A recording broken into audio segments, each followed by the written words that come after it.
Hello everyone, my name is Buchi and I'm going to show you how I made quick moimoi for my family for lunch. Now for this I needed beans, so I used these black eye beans. I soaked it overnight because it's very hard, so you need to soak it.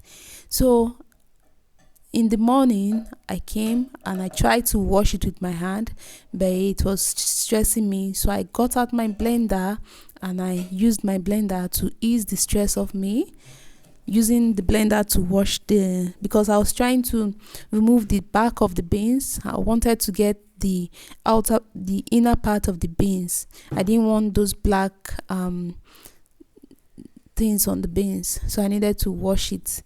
So I washed it very well and it became so clean, and I brought out my peppers, scotch bonnet, and all the peppers I was going to be using. I was going to be making use of tatashe, shombo, and scotch bonnet. So I removed the seed from the tatashe and I blended everything with my beans.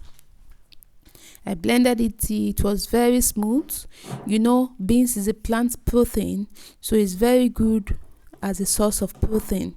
So having done that, I added some crayfish and also some fish that I've already boiled before and removed the bone. Then I also added some seasoning and of course some vegetable oil to bring out the texture.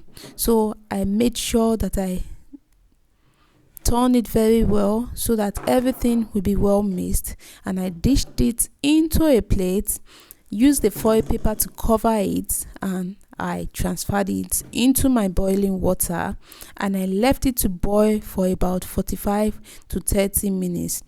I didn't just leave it like that. I was coming to check over and over if it was short of water, so that I'll add some water. So this is the outcome of the moimoi. I ate it with some salad and also some fried plantain. This is a very rich meal because it contains all the necessary vitamins that you need, and it came out really well. If you are a new subscriber to this channel, welcome to the channel, and if you are a returning subscriber, thank you for staying.